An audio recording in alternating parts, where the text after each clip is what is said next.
उन्वान मलका एलेरा का चूरी शुदा जादवी ताज कदीम सल्तनत वेलिएंड्रिया के दिल में, जहां नीलगों दरिया जुमर्द जैसे जंगलात से गुजरते थे। मलका एलेरा वक़ार और दानाई के साथ हुकूमत करती थीं। उनकी ताकत सिर्फ सियासी न थी बल्कि जादवी भी थी। नस्ल दर नस्ल मुंतकिल होने वाला उनका चांदी का ताज चांदनी में चमकता और कहा जाता था कि यही ताज सल्तनत की खुशहाली और हफाजत का राज था।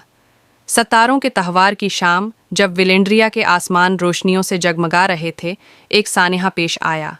जब सल्तनत खुशी मना रही थी, एक साया महल में दाखिल हुआ। रात की मानंद खामोश और हुआ की तरह तेज, चूर हर मुहाफिज और जादुई पहरे को चुकमा देता रहा। जब सुबह हुई, मलका का कमरा साकत था और ताज गायब। पूरे विलेंड्रिया में खौफ की लहर दौड़ गई। ताज के बगैर फसलें मुरझाने लगें, आसमान उदास हो गया और सियाह ताकतों के जागने की सरगोशियाँ हर जानिब फैल गईं। मलका एलेरा ने अगरचा दिल शकस्ता थीं, मगर हिम्मत न हारी। चांदी से बनी ज़ुरा पहने और तूफ़ान के धागे से बनी चादर ओढ़े, उन्होंने अपने काबिल एतमाद साथियों को बुलाया। थोरन, एक खामोश मगर माहिर शिकारी; मेरा, एक नौजवान जादूगरनी जिसकी हथेलियों में आग का जादू था; और एरन, एक साबिक चोर जो अब वफादार सिपाही बन चुका था।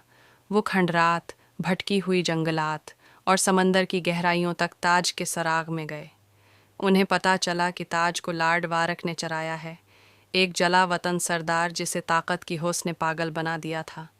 वो ताज के ज़रिए वेलेंड्रिया को ग़ुलाम बनाने और दुनिया को हमेशा के लिए तारीकी में धकेलने का मंसूबा बना चुका था।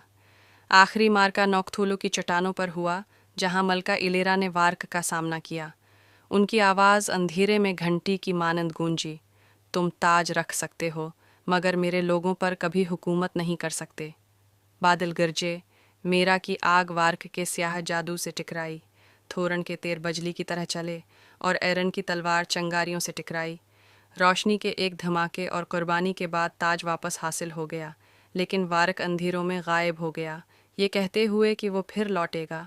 विलेंड्रिया में अमन वापस आया और ताज दोबारा मलका एलेरा के सर पर जगमगाया, मगर अब वो जान चुकी थीं, एक हुक्मरान की असल ताकत चांदी और जादू के ताज में नहीं, बल्कि इन दिलों में है जो रोशनी के लिए लड़ने को तैयार हूँ।